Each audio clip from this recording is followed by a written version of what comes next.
Hello, welcome back to another live. This week in Haiti Live, I'm Joseph, And I'm Kim Ives. and we'll start off with Kim introducing our guest today for the live stream, and then we're gonna do something of a interview slash book discussion, Q&A. So, yeah, Kim, I think you should start off. Okay, good. Well, Tim Schwartz is a longtime anthropologist based in Haiti primarily and also Dominican Republic. And I could also say he's a great writer too, who has produced three books in the past decade or so on Haiti, two of them, Travesty in Haiti, which became, they're all self-published, but Travesty was the first and was kind of a runaway hit. It came out shortly before the 2010 earthquake. And then the Great Haiti Humanitarian Aid Swindle. It was his second book, much larger, very wide-ranging and interesting. But his third, and I have to say, one of my almost maybe my favorite of the three is El Lío del Gringo, which is about his time in a prison in Dominican Republic, how he got there, and how he got out, and what life was in there, and what it tells about the society. He's a good friend. He's hosted me in Haiti sometimes when I have landed there looking for a place to crash. And so, Tim Schwartz, welcome to Haiti, This Week in Haiti podcast. Thank you, Kim. Glad to be here. Yeah, we've got his volume is good, you think? You can hear him? Yeah. Yeah. Okay, good. All right. So, so let me begin. Tim, it's been about 20 years since you were in prison. In fact, 21, 22. You went in 2004, got out in 2005. Why has it taken 20 years to get this book out? Well, that's complicated. It's not just the book was written 20 years ago. I wrote the book with my father. My father was a publisher, a journalist, national journalist, investigative journalist, and then a publisher. New York Times, no? No, he was AP, Associated Press. He was a national reporter, though. Okay. And then he went on to be a managing editor and then a publisher. He worked for a chain of newspapers, the Journal Registry. It was back in the heyday of the newspapers. And then, of course, he wrote it down as they collapsed. But so when I got thrown in prison, he was sort of he stepped in. I mean, he and we sort of, to keep my morale up, and also because he thought it'd be an interesting project, we wrote a book chapter. I would write a chapter, and he would write a chapter. So I would write about being on the inside and having to deal with the complications of being in a general population prison in the Dominican Republic. And he was writing about trying to get me out from the outside, because it was a very complex challenge to negotiate the Dominican legal system. And, he pulled my father, because of his status as a publisher. He was well connected. He just retired, and so he's well connected with people like Arlo Specter, and he had access to politicians, and his my stepmother. They had access to high elite. Slips my mind, but the guys who own Domino Sugar. I mean, they plugged right into. I mean, they had Condoleezza Rice's ear and things like this, and which made the story very interesting, because there was nothing that they could do. They were shut down. I was inside the Dominican legal system. But okay, so that's why it took 20 years to write, because we wrote those chapters together. Or I wrote one, he wrote one, and it sort of melted down in the end. It became it was sort of a personal experience. So I walked away from the book. I didn't want to because of the personal conflicts over some of the subjects and his perspective on the family, I backed away from it. So I didn't publish it I wasn't ever going to. And then I thought, it really needs to be out there. And I removed all, we had written it more as a memoir between us, and it got into our family life. And so I removed all that, I removed it all. And I figured, this thing, because of the significance of especially of what I learned about the Dominican justice system, I felt like it was important to have this in the record. And so I removed everything personal about our family life and his struggle to get me out and the U.S. politics that were involved, and went straight for just documented what happened. Try to make it as from reading, as anecdotal as possible, as easy to read. But the objective, as with the other books, particularly Travesty you mentioned that went over so well. People find these books that are anecdotal easier to read, and then I slipped in, as with Travesty, I slipped in the message and analysis of the Dominican legal system, which for me, the real significance isn't just understanding the Dominican Republic, but as an anthropologist, I don't get into the book, the literature on developing world justice systems, but you find the same pattern throughout the world. These systems, they can't afford. They mimic the international system on paper because they have to do it to get loans and to qualify for international programs, access to military technology and a whole host of other criteria. And so they pretend that they're conforming to international standards and ethics and humanitarian values, but of course they can't. Even if they wanted to, they can't because they can't afford to. So I'll give it back to you because I'm getting a little ahead of the argument. Well, no, that's fantastic. I don't know. Do you want to alternate, Joseph, or shall I keep going? I can. Okay. Yeah. So first, maybe you can set the stage. How did you end up? You'd been in Haiti primarily. That was your first tour of duty, shall we say, on Hispaniola. How and why did you end up in what you call Punto Perdida, which is a town west of Puerto Plata on the coast? How did you end up in DR? Why were you in DR at that point instead of Haiti? Well, yeah, the story of what happened is also just an incredible story. I still just have to pinch myself when I think back about it, that it even happened. Okay, but what was I doing in the Dominican Republic? That was the time when Aristide, it was his second administration, and the U.S. had just recently come in with I just finished my PhD like 3-4 years earlier, and the U.S. came in with their aid embargo. And as an anthropologist, I'm not a trust fund kid, and I couldn't afford to sustain myself. And aid was that was the employment for an anthropologist in the field. If you're not, if you don't have grants, which nobody would have given you a grant at the time. Haiti was off limits. The U.S. had sanctioned them. It cut off all the aid embargo, as they call it. So I left and I went to the Dominican Republic to work because there I would, there's a lot of Haitians and my skills would be of use. But there was an interesting, it was fortuitously, I had a professor, Jerry Murray, who worked the Dominican Republic and Haiti. So I had worked the border a lot with him once, and I had access. He was married to a high Dominican elite. And I had another colleague from University of Florida who had married into the extremely high Dominican elite, as in, he built Casa de Campo. And there was a professor there, Frank Moya Pons, who is the Dominican historian. And there's just nobody close to him. And he had been a professor at the University of Florida. So we were connected, and my friends had Frank Moya Pons, the historian, the professor, had just been appointed. I think it was 2004. He'd just been appointed. Well, no, it was 2000 when I started to come over. He'd just been appointed the secretary Medio Ambiente. He was the secretary of the environment for the Dominican Republic, the first secretary of environment ever in the Dominican Republic. So it was a really exciting time for us. And both my colleagues, I had another friend, I don't know if I mentioned it, he was a student at Gerald Murray. So I had two colleagues in the Dominican Republic who were really well placed.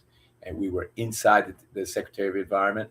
My one colleague, Matthew McPherson, was the head of the research for the Secretary of Environment. So it was a really beautiful opportunity, coincidentally with the aid embargo on Haiti. So I crossed the border, of course, and I began, and I didn't, my Spanish wasn't that good. I'd studied Spanish in school, but you forget these things. And so I had been learning my Spanish, and I've been doing consultancies for the Secretary of Environment when I decided that I didn't want to do that. It's very corrupt. It was, I would do these studies, social impact assessments, and nobody cared. They were just, they paid people off. And it just didn't matter to anybody. So I had stopped. I was on a boat. I had gotten a boat from my uncle and sailed it to the Dominican Republic, which I lived on, and I wrote the book Travesty in Haiti. So this all coincided with finishing Travesty in Haiti. And that I had bought another boat from a gringo who was down on his luck. And that's the boat. I sold it, and that's the boat that the tragedy occurred, Sophia tragedy, where they sold the boat.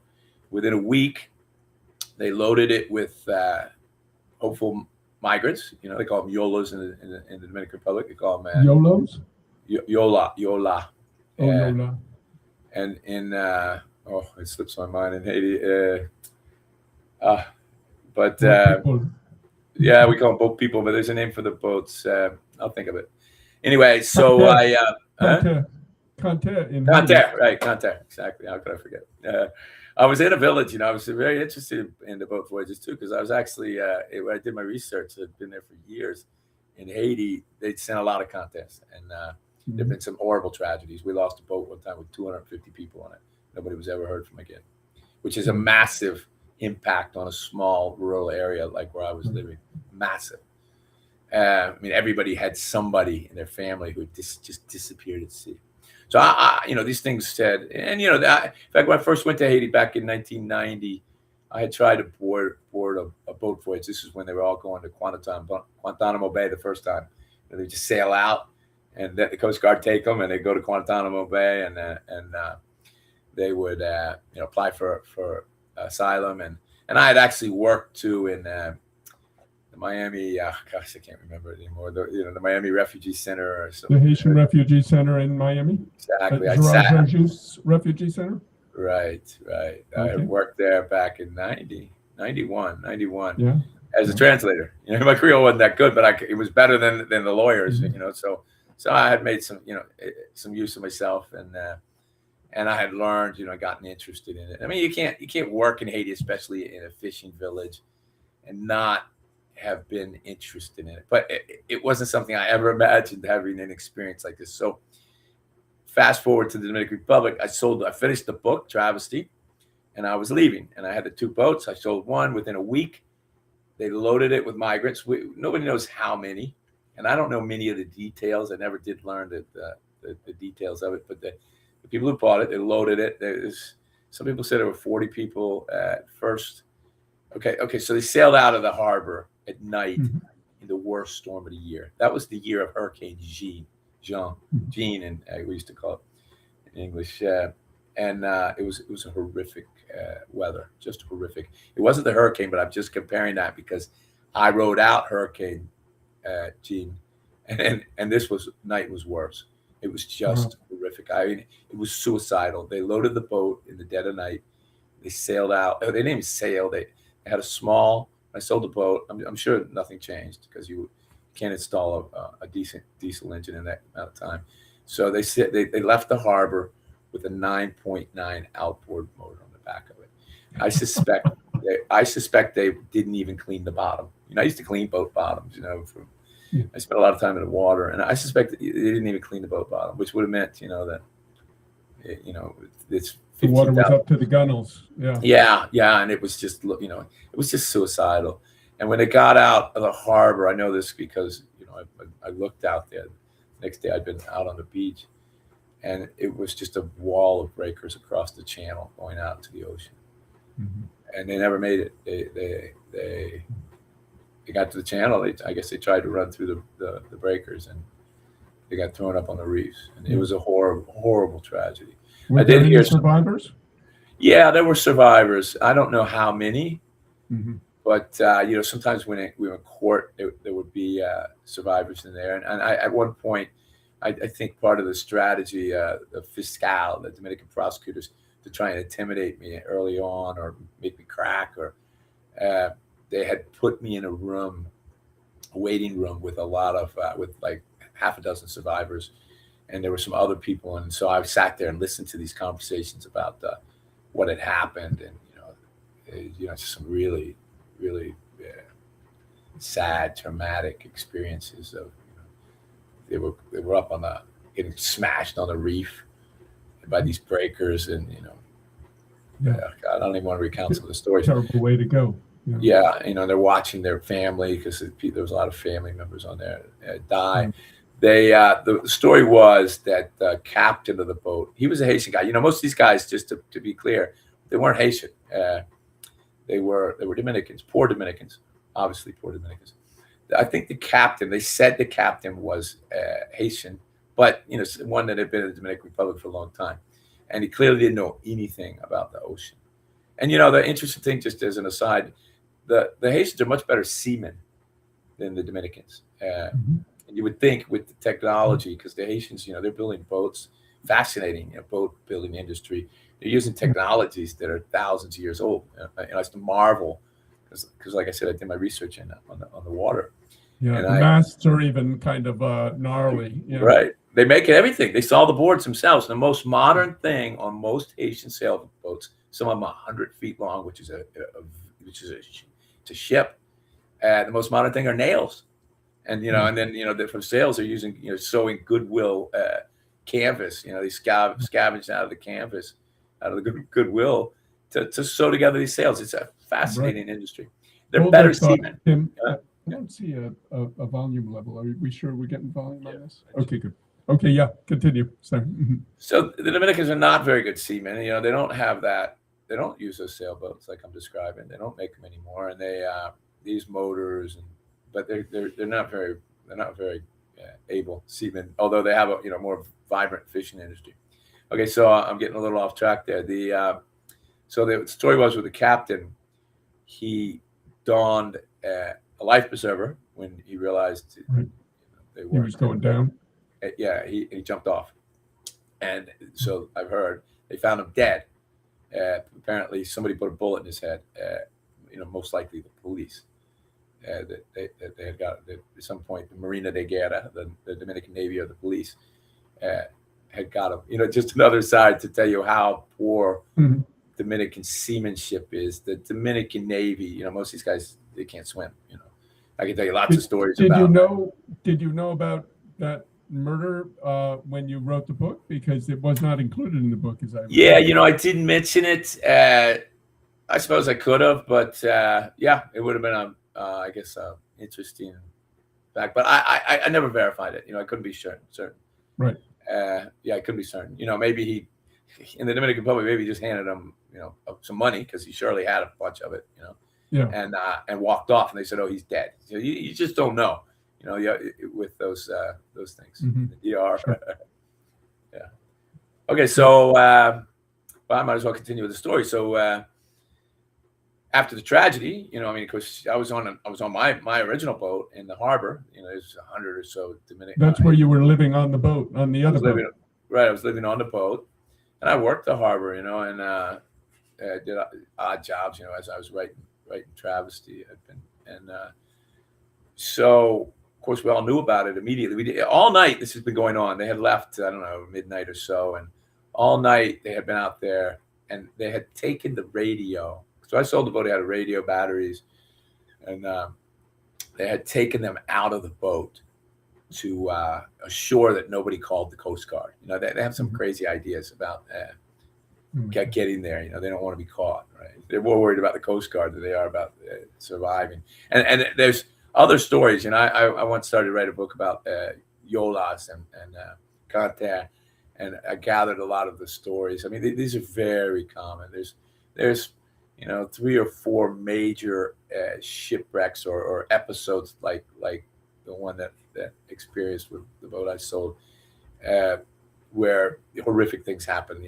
Several of the more horrific examples, they get almost to Puerto Rico. The boat dies. This happened twice. The boat starts drifting. Nobody can find them. Search crews are looking for them. They have no radio. They have no EPIRB. They try to minimize their radar print.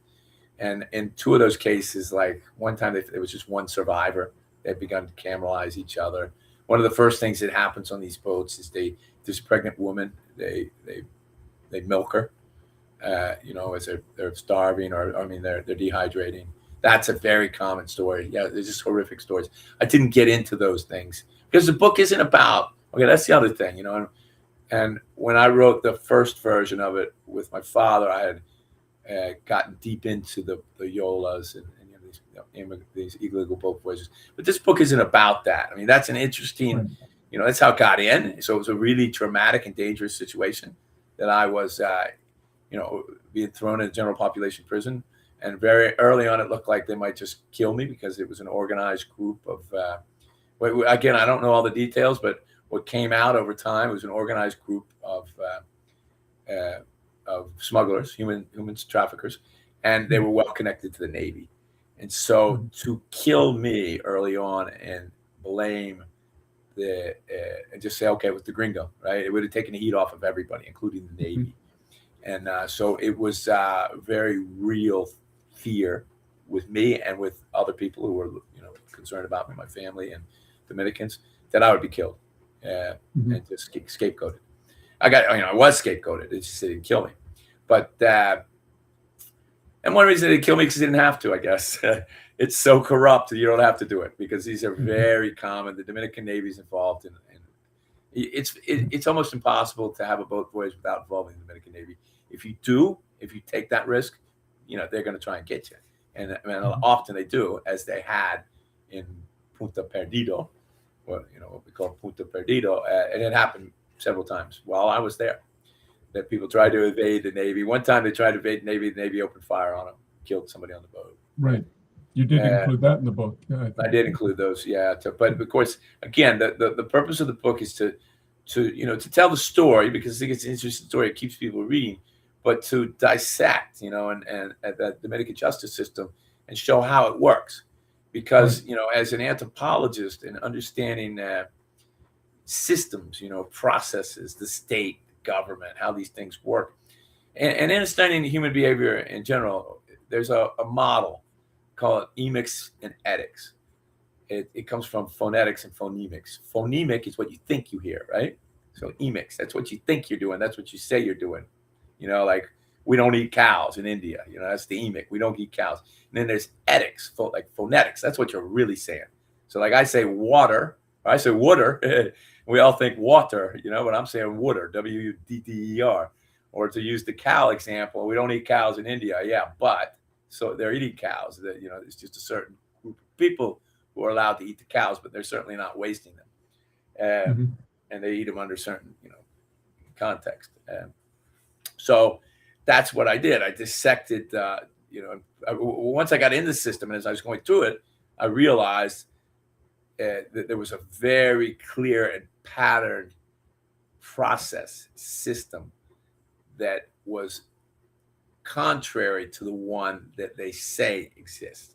So while they used the model, actually it was Napoleonic law at the time, but switched in the middle of my case to I forget what we call our law, but to modern. The American style law, yeah. Right, American style law.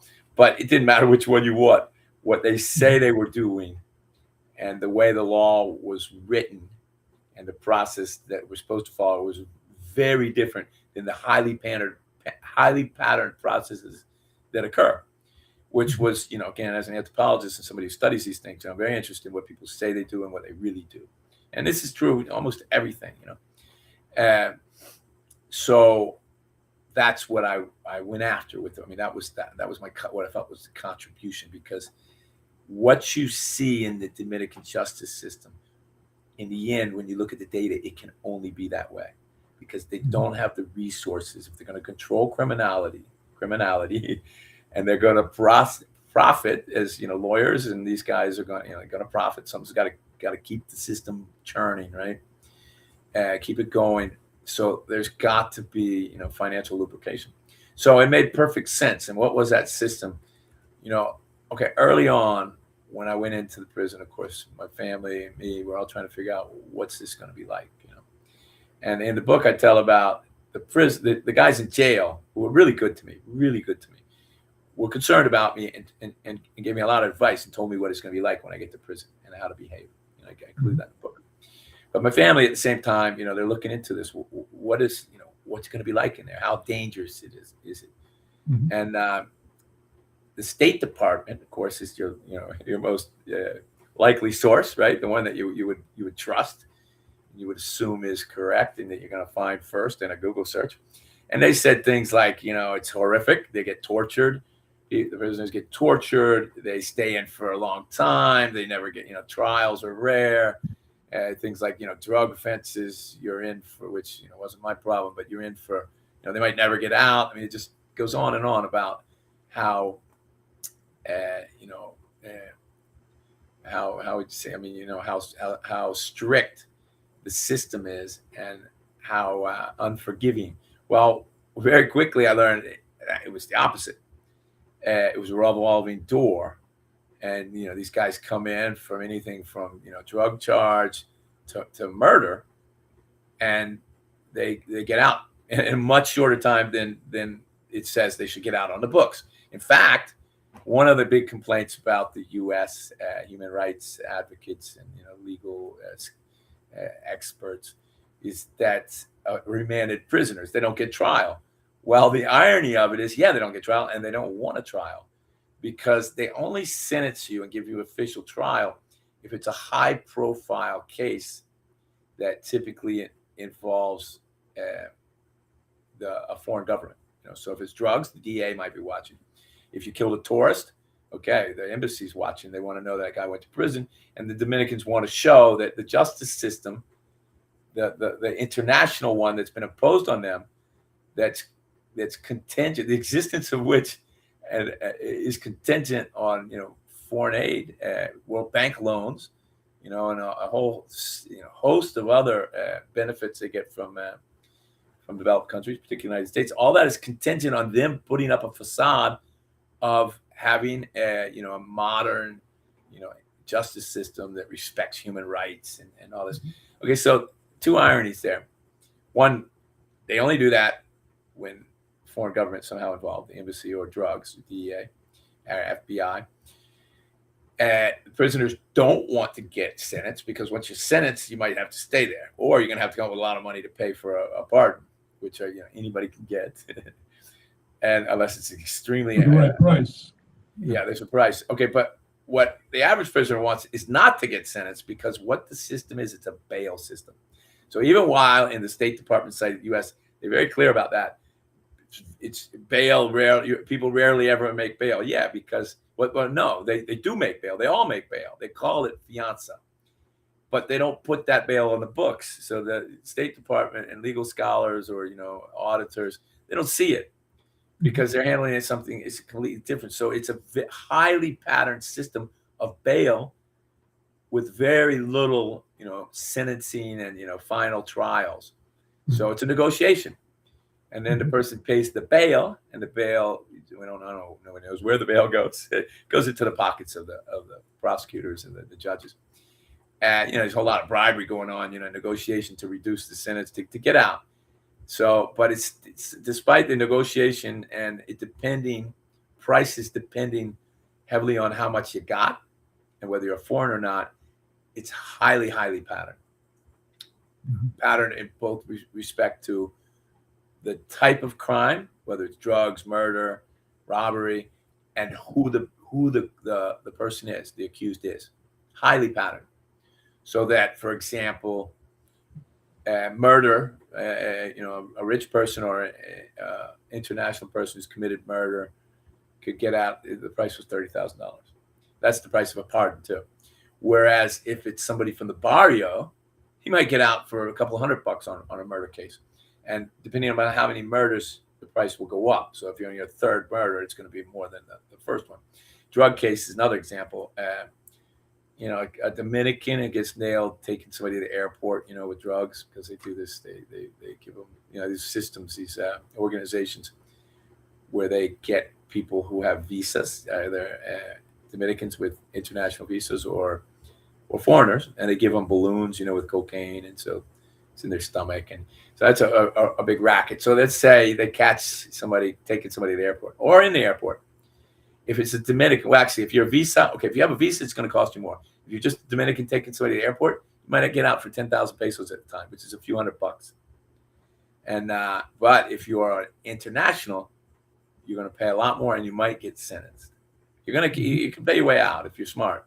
But if the lawyers rip you off, which I talk about that in the book a lot, the international expats get ripped off a lot by the lawyers, don't make bail, don't pay off the right people, and they wind up getting sentenced. And of course, because the DEA is watching as well, and the embassies.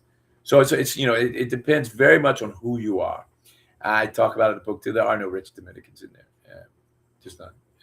They go to a different prison, and even there, you know, it's a whole. It's the same process, but they get out. They get out very quickly. Tim, you're giving prices there now. Is that from 20 years ago, and is it the same today? I mean, the picture you paint, and again, just for people who might have joined the stream late, we're talking with Tim Schwartz, the author of Lío del Gringo, which would translate roughly the Gringo's Dilemma. And he was the Gringo in a Dominican jail 21 years ago, trying to get out, and drew this portrait. You could hold up the book for a second, Tim. El Lío del Gringo, which is just out in November, but it is available on Amazon. And this book really gives a portrait not just of a Dominican prison, one of the worst, but also of Dominican society and the legal system, and that's what we're discussing. So the picture you draw, Tim, saying $30,000 for an expat to get out, if they pay it, is that today or is that 20 years ago? That was 20 years ago. I don't know what it is today, but I mean, nothing's changed in terms of the criminality and the processes. In fact, it's going up. And I document that in the book too. I showed the stats and how it's been crime has just exploded. And so have the arrests, you know, and the it's not just the actual crimes, but now the legal system, which, you know, it profits from this, you know, tremendously. It's a lot of money circulating by taxing criminals, you know, through this fianza, this bail system. But I don't know what it is. You know, of course, with the inflation, right? And the Dominican economy, people make more money. But it has to be the same way. And this is why, and this is what I say in the book. After, you know, my experiences inside and seeing these patterns and this revolving door, and, you know, finding out that it's the opposite of what the State Department claims, that, you know, people do make bail. Everybody makes bail, or almost everybody. Mm-hmm. So, you know, of course, you have to ask the question, why? And then once I got into the stats, it was obvious. And there's not a lot more space. I don't know exactly how much, but at the time there was, I can't remember, 36 prisons or something. But there was space for 8,000 prisoners in the Dominican penitentiary system. And this was a population of 10.5 million at the time. So there's space for 8,000 prisoners. They were overcrowded, of course, at about 12,000. So not, you know, as overcrowded as, you know, Haiti or something, you know, or Brazil, but overcrowded. But this is why it could be no other way, because even if there was 10 times more prisoners, even if there was 80,000 prisoners in there, the amount of crimes and arrests are so far greater than the prison space to accommodate a fraction of those people. I mean, just the deported guys would fill up, because there's a system. We have a lot of deported guys inside, because the United States, if you're eligible for deportation, meaning you're not a U.S. citizen, even if you've been here since you were a child and you get nailed, you know, they can deport you. And so the system back then was that they could do half your sentence in the U.S. if it was a serious crime. They wouldn't just deport you, they'd put you in prison. And then you do half your sentence in the Dominican Republic. So just with the deported guys, doing half their crimes, the prisons would have been full at the time.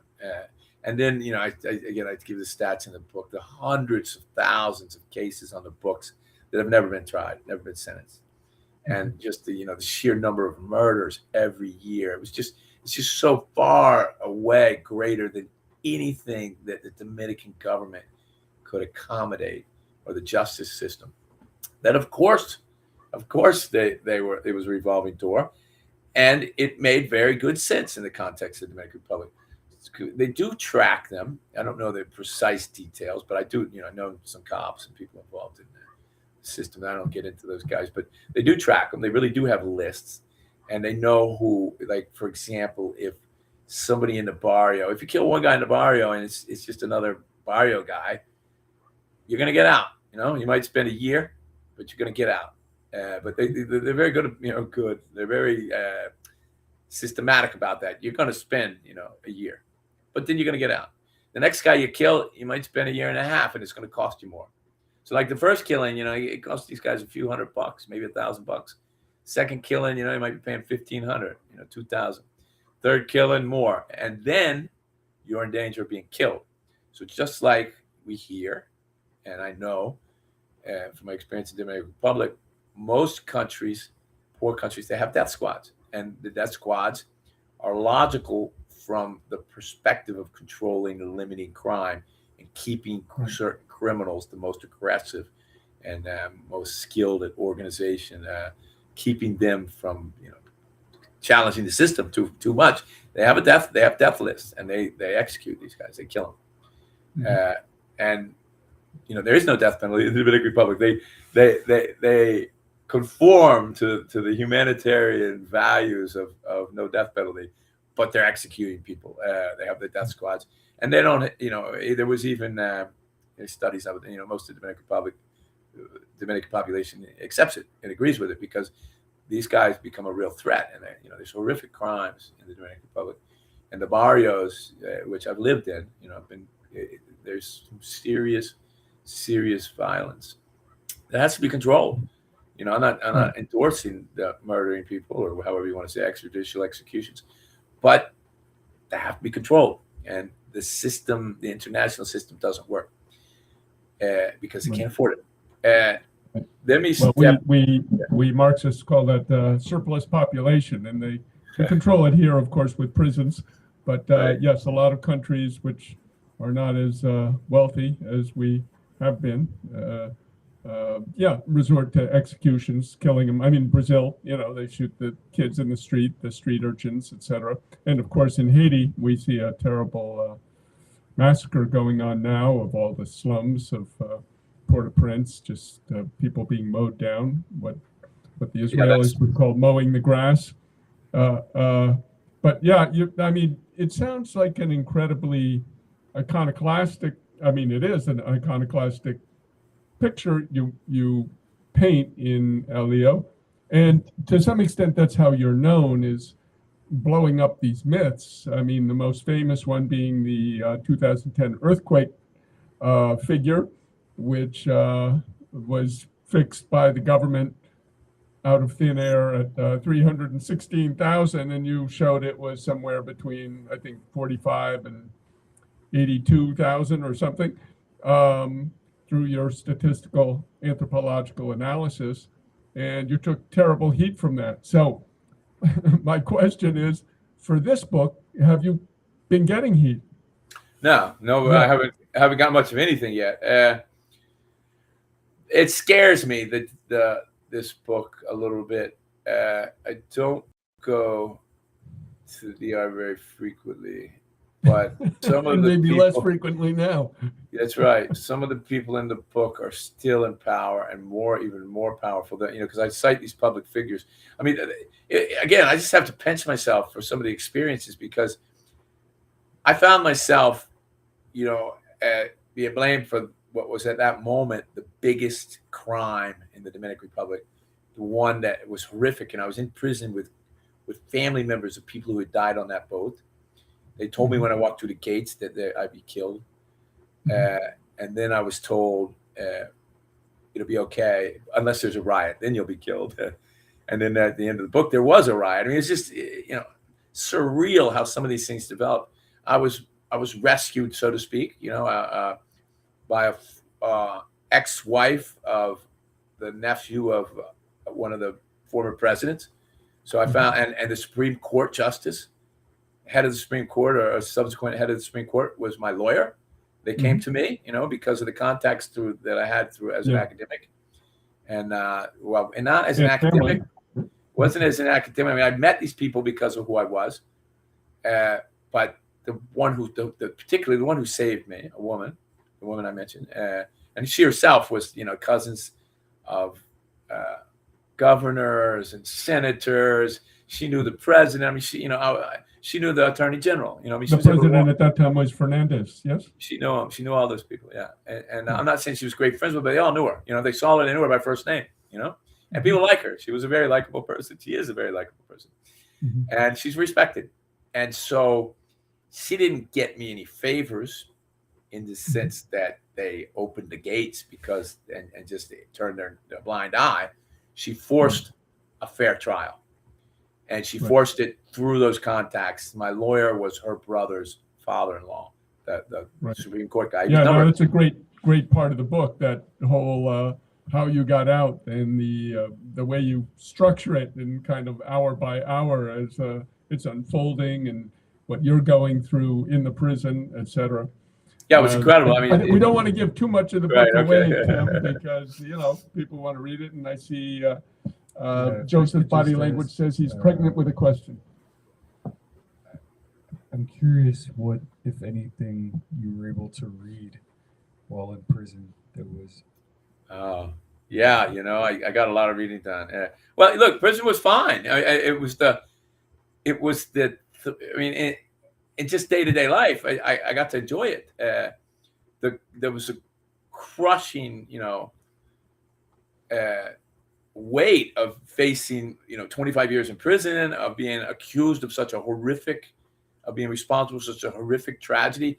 These things were tough, and the fear of being killed, they were tough. But the actual life in prison was, I got access to books. This is one of the things I want to mention. One of the things I learned very quickly, which I had no idea, was that the Dominican prison system, the developing world prison system, is a lot more humane to families and prisoners than is the modern system. We had a modern prison right next to ours. Right, that was a great juxtaposition in the book. Yeah. Incredible. Yeah, these things. I mean, some of the things in the book were just surreal. How well they fit. How and revealed things. So, our prison, the traditional system, twice a week, the gates were open, and you had to come. People come in. They got searched and all, but your family could come in, kids and wife, and people could have conjugal relations with their wife. They could lecture their kids. The family was kept alive. That's one of the really, painful things about prison. It's not just the prisoners suffering; it's the kids and the wife, the family. It's destroying the family, and the traditional system allows that to survive, not as vibrantly as if they never went to prison. But the model prison next door, these guys got to see their family, once every 8 weeks or something like this. They had no cell phones. We had cell phones. You call, family anytime. You call your kids, call your wife, call your mother, call your father. We had little stores in there. It was very much like a barrio, just a really cramped barrio inside. We had stores. You could buy anything you wanted. If you had the money. I mean, anything from, a can of condensed milk, a boiled egg, a sandwich, to, cocaine, to, we had a television, cable, internet. I had two rooms. I had a private bathroom in the one. I was with this son of a made mafia guy who was in for smuggling. We were the only educated guys in the prison. So, and my friends would come in and bring me all these books, So like I read, what is it? 100 Years of Solitude. And I never would have read that book. Almost glad I went to prison because I had to read that book. Because I wouldn't have read it. I hated the first 50 pages, and I was so bored that I read it. God, I loved it. So I did a lot of reading, and then I had internet, and I wrote basically wrote the book while I was in there. So that wasn't painful. In fact, I used to think, man, nobody's bothering me. I can get more done, as I go in my room and close the door. But the crushing weight of not having a future, the fear, and then this unfolding motin riot, that was tough stuff. And just feeling, I had to do a lot of soul searching. Should I have done something to stop that voyage? I did try to stop it. Because I did, the boat had been moved the day before, I had made efforts, but there was not, I was told to stay out of it, So there were questions like that. But again, the pieces that fell into place in terms of perspective on the entire system, because I had guys in there in prison with me who were part of some of the major crimes in the Dominican Republic, And so I was getting the inside story while you could read about the outside story in the newspapers. Mm-hmm. And then, again, things like the model prison versus traditional prison, actually living this experience of what it feels like to be a prisoner, to have these rights denied. And then the struggle with the legal system, which was fascinating in itself, Mm-hmm. It almost sounds, Tim, like sort of the informality of Dominican culture, which is very much like Haitian culture, of course, imposes itself or sprouts despite this sort of externally foreign imposed structures or models which are imposed on the country. But the informal system, refuses to die or reasserts itself. Has that changed, do you think, in 20 years? Is it, again, 20 years later, has the modern system become a quote-unquote modern, more prevalent? They not only can't afford the modern system, I have to look up the data, but I mean, I have to verify that. But it wouldn't for two reasons. One, they can't really afford it. Two, if they could afford it, they're not going to spend the money. They're going to keep that money. And the other thing is three reasons, because this system of fianza, bail, mm-hmm. is incredibly lucrative for the lawyers and the justices involved. It's huge. You become a fiscal. This is true of a fiscal. You should tell is a prosecutor. Yes, prosecutor. So they set the bail. They negotiate with the lawyer. So they'll say, the fiscal say, okay, I want 100,000 pesos. I want $5,000, and the lawyer will say, no, my client can't afford that. They negotiate, and if it, might get to the point where if the guy resists, he say, I'll stay in prison. I'm not giving the guy $5,000. Well, the fiscal will drop the price. You just got to have the lawyer going there plugging, and they got mothers crying, and everybody's on the phone talking to the politicians. The political system in the Dominican Republic is thick, dense. Everybody's connected to somebody, and they work it hard. A lot of guys never get to prison because the politician steps in and comes and gets them out of the police station.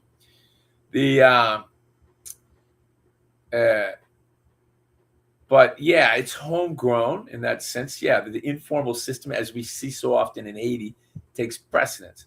They might try to impose this other system, but it's so dense, and of course, they don't have the money to live into a system like we do. I mean, imagine the cost of, God, I can't remember what it is. It's very expensive. What is it, like $50,000 a year to keep an American prisoner in prison? The Dominicans can't do it. They're not going to do it. They don't feed you well in jail. You gotta feed yourself. But they're getting money from it. Okay, so I was going to say, we're talking about the fiscal, the prosecutors. So they set the price. They get the money. That money. I can't prove it, but nobody knows where it goes. So you can figure for yourself where it's going. And things we do know is like you might know consulates. If you're a Dominican consulate, let's say in Haiti, all the money for visas goes into your pocket. These guys become millionaires in months. Mm-hmm. And the fiscals, it's their revolving door too. With every new politician that comes in, or every change in the political structure, a new fiscal comes in, and then the one that goes out is loaded now. mean, you just watch it happening. It's institutionalized corruption at its best. But which is also fairly hazardous. In the book, you explain about one fiscal who ends up getting killed because fiscal. That's again way some of he's dealing. the fiscal, in fascinating. fact, who put you in jail. That's some of the fascinating things about the whole experience. Is there were these events that were just larger than life. That fiscal that put me in jail was killed by the assistant attorney general, who also put me in jail, who participated in putting me in jail, who blocked me at the national level, and who interrogated me at the first. So these guys who I'd been so close to, they killed each other. And the irony is they killed each other on the same day that my lawyer got appointed to a really high political position. He became like number 3 in the country. The same day. It was almost, the coincidences were incredible. So I can remember I was on a bus coming back from Haiti, I think. And I opened the newspaper. We stopped at one of those little bus stops, and snacks. And there it was, man. My lawyer gets appointed, and these guys are killing each other. He really shot him 44 times, a hail of bullets. He had, 24 DNCD guys, drug informant agents. Yeah. Again, it's, that's in the book. I that's one of the reasons I made sure that I kept that in and provided the references and the pictures and the articles, because it happened, and at that point there has to be some verification, right? It's bigger than life, you can't make it up, it was just too much. If you made something, if you wrote a novel like this, people would say, Right. Yeah. I wonder if you're going to be approached for movie rights for the story. I could Do sure you have use the another money. question, Joseph? Because I was going to take it over to Haiti a little bit for a minute. Yeah, I'm kind of curious about the sort of organized culture or gang culture, you could call it, and how it works with respect to. I'm saying this. I haven't read the book as Kim has, but just from reading the review of it, how did it work with kind of coming in and having to learn, who's loyal to who and what the pecking order is and that sort of thing. All right. The first of all, the prison inside is run by what they call the commission. It's a committee. The committee. La commission. The commission. Yeah, but it'd be, I guess, the best translation is the committee. Yeah. It's the committee of the 20 most dangerous guys in there, all of them murderers, and or most of them anyway, but violent, the most violent, the toughest, most respected, feared, and the as you might imagine, the most extreme, domineering sociopath in the entire prison will rise to the top. And in my case, our case, when I was there, you couldn't stop the guy. He was a really, that's another really kind of like the U.S. Yeah. I mean, the bad, they're in their environment. But that's another wild coincidence or whatever in the book, is that the guy in charge of our prison had led the most violent, deadly riot in Dominican penitentiary history 2 years before he was in the head of our prison. And I remember watching the riot on the news in the Dominican Republic. They killed like 20-something people. They killed 3 guards, and they were stabbing and burning. And it turns out he had been the instigator. He'd been the head of the prison, and then they shifted him around to different prisons, and he wound up where we were, and they had lost track of him. They didn't even know anymore. And the whole thing was unfolding before my very eyes in the prison where I was. And he was, a really violent, scary guy, and charismatic, brilliant, and just an absolute sociopath. Twirling his baseball bat, which he twirling his baseball bat, yeah, Jesus. And the drugs, these guys, once they're in control of these prisons, of course, there's nobody to check their behavior. They've got access to these drugs. Okay, so the gangs. Okay, so the commission really, that's it. Those are the guys who are in control. Yes, there's gangs. Half the prison's in gang. And yes, they mobilize the gang at times and the relationships in the gang to take power, to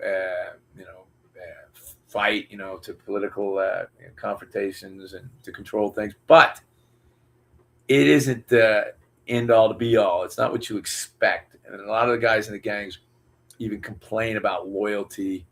I can remember a particular conversation. These guys explained to me the Latin kings. They said, more than half the guys who come in and swear in to be a king, they never come back, or they don't follow any of the rules. They're just useless. So they do mobilize those links at times, but it's not like what we think, because I don't know. It is here in the United States with the kind of loyalty, the kind of strict discipline, or camaraderie, and it's not the same. So, for example, when I was there, the head of the prison, the sociopath we were just talking about, he wasn't in a gang, and he didn't want to be, and he even made fun of it. They called him tigres. He said, "I'm not afraid of any tigres," and he wasn't. And the tigres were afraid of him, and underneath of him, he had some of the gang leaders. But he was totally, he was the authority, and no gang alliance could easily have challenged that. The commission was the gang in that sense. And the loyalty, so that we had one guy in particular, I talk about him with a lot of respect, Darwin is what I call him in the book. And he was a really good guy who, as far as, just dealing with him and fairness, and he was always trying to make sure things happen right. If somebody was being abused, or he was right in there. He was just a natural authority, a really decent human being who killed 11 people in gang fights mostly. But, the head of the prison, he was a good politician. He knew he tucked that guy underneath him. He was number 2. So he tucked all the gang leaders, or if they were effective. But if they were a threat, like there was another guy who was a high-ranking Latin king. The one I mentioned, Darwin, he was the 42s. And there was a high-ranking Latin king who had been, he moved people. Like if there's fights in the prison, or if there's a threat to the commission, to the committee in whatever prison, they will move people out. So the committee has the option of contacting the major in the military who's outside the prison. Because I never said that. There's no military guys in the prison. There's no police in the prison. But if it's the committee that controls it. If they see that somebody's a threat, they can have the guy transferred to another prison, which they do. So they have tools at their disposal to maintain control of the government. The fascinating thing to me about the whole experience too, I make some allusions to it, but it was like watching state government in microcosm. So the major is the U.S. Swaying power on the side, putting his fingers on the scale. We're inside, like a little dictatorship in some developing country. This sociopathic nut gets control of the place and organizes and starts taxing and gets more and more abusive and becomes, a megalomaniac and just goes totally out of control. And the fear that I was watching unfold in front of me with the other prisoners, the fear of this guy that I've been talking about, sociopath. What did I call him? Oh, because I know him in my head. I know him so well by his real name. Anyway. Hector. I call him Hector, right? Which is a pretty good name. He has that sort of heavy feeling to it. People just became terrified of him, absolutely terrified. And they started to beat people. Commissions they have their ears, they're listening just like a dictatorship. And if you even said anything bad about Hector, you were going to get it. Yeah. So they began to control the propaganda and the words, I want to say something else. Okay. So the gangs. Okay. So how did I? Okay. Well, let me finish addressing the question. So me, as a gringo, I had some people, trying to figure out. They'll abuse a gringo quick, and I talk about it in the book. One guy had gone completely crazy. They gave me respect immediately because of the contacts. The phone was ringing when I went in. And Colonel called, to the head of the Jefe at that time, the head of the committee. It was the guy I just told you I was another guy. And they said, look, you got to watch out for the gringo. Because I had people outside that were well connected. I mentioned them before, and they more and more became involved. And they were, worried about me. So because of this structure, they could call the committee head and say, look, we don't want anything to happen to that gringo. Okay, the other thing that happened... So instantly they're going to protect you because they want to keep their good relations with the power structure outside. The prison is well connected to the outside. By the way, there's implications of this. I'll get back to in a minute of these prison structures. It's pretty frightening, and we see it unfolding here in the United States too. Okay, but so when I went in, the other thing that happens is that the poor prisons, you're an opportunity. So if you handle your resources correct, intelligently, you're gonna be able to get people to do things for you and to protect you. So in my case, I have people sleeping outside the door. And they're going to start trying to bully you if they can and manipulate. They're going to figure out who you are. You handle it right, those guys become your bodyguards. And, you feed them, you take care of them, and they don't want anything to happen to you. So you play your own politics. It's not going to protect you against the commission, but it can give you authority in your own little world. There was something I wanted to say. I got sidetracked. Well, let me jump in then if you've lost the train. You're the Great Haiti Humanitarian Aid Swindle, which is just a masterpiece as well of insights and revelations, was translated into French. L'aide humanitaire, I believe, is the title. Actually, a copy of which was hot off the press when I went to visit Jimmy Barbecue Cherizier for the first time, and I lent him a copy of it. I have yet to get it back. But the El Lío del Gringo is going to be translated into Spanish and made available to the Dominican public. It should be. That's right. It should be. The Great Haiti Humanitarian Aid Swindle. Embarrassingly, I haven't even thought about it. The Great Haiti. Get on that right away. What about the contacts at high levels that you had in Dominican Republic? Wouldn't they? Yes and no. Helpful. Yes and no. I'm still afraid of the people that I talk about in the book are they're killers. They're killers. The ones that we're talking about the high up ones, the lawyers and so forth who assisted you. Would they not have? They wouldn't be able to protect me against those guys. They wouldn't care.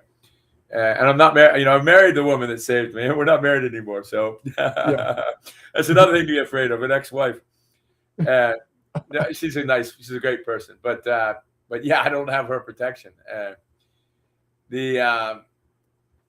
But those people that I talk about, we talked about them killing the assistant attorney general, killing the fiscal. Well, he's 20 years more powerful than he was then, and he was pretty powerful back then. I also detailed this case that had unfolded in the newspaper, because one of the fascinating things about the Dominican Republic is they actually do have a press, and a fairly liberal press. They can't do anything because the police and the military are so powerful that they can just ignore them, even when it's in the front page of the newspaper, which is what I detail in there. And we've seen it over and over with other cases. They write articles about the president and get away with it, but the president just snubs his nose at them. So I was able to write about one guy in particular. Those guys are, they're that much more powerful today. Although I don't know, he was probably at the peak of his power, but they're still there. They're scary, they're dangerous, and they're killers. I mean, that's what they do. They kill people, and that's it's one of their tools. So you're not even sure if you're going to translate it into Spanish, then, just to not throw a rock at a hornet's nest. That kind of thing. I don't expect to make money on the book. I felt like it had to be committed to the literature. I hope it gets recognized. I've submitted it to some. I just submitted to an anthropology competition for ethnographies. It needs to be part of the record. I don't expect to make any money. Yeah, it'd be cool if somebody ever made a book about it. But these things you don't get, Yeah. No, it certainly deserves it. I mean, people can read my review of the book, which came out, I think, 2 or 3 weeks ago in Haiti Liberté, El Lío del Gringo. It's on the website. But to me, I just learned so much, and I've been going to Dominican Republic for years. But and even know people who have been sent to jail. But I had no clue really about this complex structure, which is really, and I have to say, Tim, not to embarrass you with the flattery, but just the writing style is so engaging, is so, it never is difficult to read. You look forward like a novel to get back to it, to, pick up the story of, where how you're going to get out of it, what's going to happen in the jail. Is there going to be a riot, a motin, as they say, or, there are just so many imponderables that come up as you read through the book, and it's quite short. It's not a huge read, but it's very good. So I don't know. Do you have more on that? I one question regarding Haiti, Kim, since you have spent most of your life working, studying, writing, conducting surveys in Haiti, where you clearly are not right now. What's your, sense or feelings about the current situation in Haiti? Do you see the possibility that you'll be able to return to Haiti and continue your important work there anytime soon? Well, at this point, I wouldn't be worried. I would go back to Haiti because I'm still would not. No, I would. Oh, and you I'm would. yeah. I mean, I have a house there, and I'm in touch with people in my house, and we're doing it. We just did a job right now for the Rockefeller Foundation where we're interviewing people. But I'm in touch with my family and people who I'm very close to in Haiti that are there, and things are not where they are up in Thomasin and Pétionville. Life goes on, and people are feeling pretty comfortable about it. That's the take I get. My problems are one. I asked AI the other day, why can't I get a job in Haiti? Why can't I make a living anymore? And AI responded. I asked Gemini. Yeah, Gemini said because if you're Tim Schwartz, you exploded your career by telling the truth. That's hilarious. Yeah, I have been snubbed seriously by the U.S. government. The USAID was reincarnated under the State Department, and there's a whole lot of things going on that I spent 20 years studying and writing about, and was deep into, and critiqued, recommended, gave feedback, evaluated, did surveys. They don't want me, man. The guys, I am. Well, that's really a feather in your cap, isn't it? Yeah, it's a badge of honor. Yeah. But it also means, at this point, and me, like so many people who committed to Haiti, been wiped out, and I need a job, sort of stuff, and I have children, and yeah, man, I really couldn't go back if I wanted to. I don't have anything to sustain myself. All the dreams of starting socially responsible enterprise research, and you can't these things are controlled by the people that you yourself spend a lot of time critiquing. The I don't know what we're going to call it, the deep state or the real state. Right. Since Rubio, harnessed USAID, it might be even harder for you to get work under Marco Rubio. I imagine.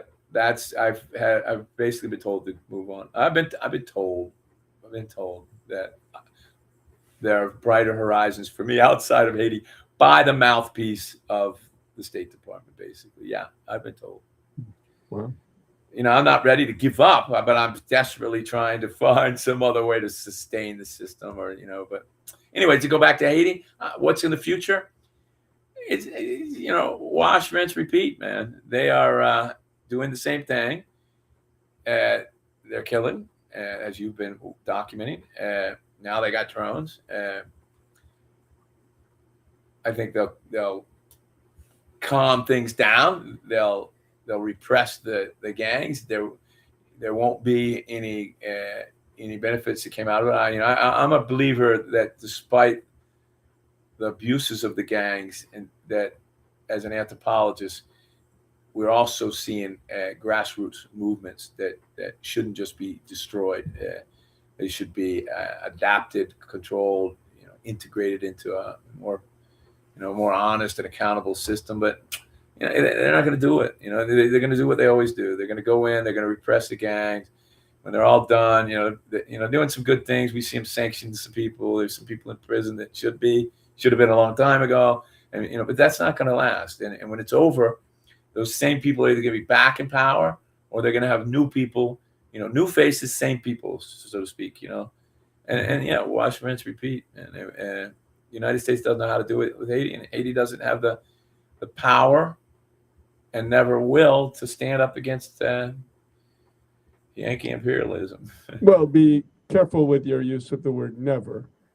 The world. Well, look, I hope, Kim. I really hope, and I do. I try to do what I can. I mean, I'm not a fighter, and but I hope that honest research will do something. Although, man, I'm losing hope.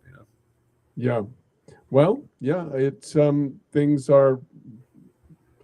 The world is changing daily right now. Look how ugly the world is now. Those periods. I forget who said it. You'll know. Joseph is our walking library. But somebody said history stays the same and then changes rapidly in a few days, like 10 days that shook the world. Well, I thought that you were going to quote a very famous intellectual who was shaped by his prison experience when Gramsci said that it's the time of monsters. The old order is giving birth to the new, something like that. But Well, that would have been good. You see, there he's read a lot more Gramsci than I have, and anyway, I always look for a little nugget of wisdom from a book from Joseph. But anyway, your book is just tremendous. Hopefully, Joseph will get it under his belt in his big brain shortly. And if you can hold it up again, Tim, it's El Lío del Gringo. It is in English, and I guess it's coming backwards because you didn't flip your camera, or we didn't flip it. Is that? But that's okay. People see the cover. It's got the looking out the window in the review in Haiti Liberté. You have a few other pictures. I got to see a lot of the role, which is really interesting, of life in the prison. Tim, as an anthropologist, has vowed to do no harm, and so he doesn't give either the real names or even the real names of towns, except if they're officials who were in the news. So it's a fantastic read, really, really great, and people should get it. It's on Amazon. Now, one last question, Tim. Did you find out by any chance why I wrote a review very favorable? There's only one review showing on the Amazon site, but my review has never been up. I even sent it twice when I didn't see it up immediately. I wrote them yesterday. I contacted. It's very difficult to get in contact with somebody on Amazon, but I am on it. I am on that. Yeah. Wow. That's very strange. I can't understand why they wouldn't have put my Amazon review. But anyway, the Haiti Liberté review, which is much longer, of course, is available on the Haiti Liberté site, haitiliberté.com. And Joseph, I don't know if we have more, but that's great. We learn a lot just even in this interview, Tim. It's really great.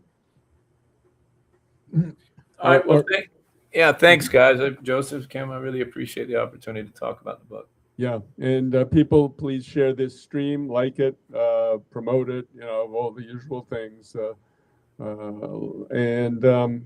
Hope to see you in the flesh soon, Tim, at some point. Hi, guys. Up here or down in the Florida, or maybe on Hispaniola even. Who knows? We'll see. Okay. Cambe. Okay, Cambela.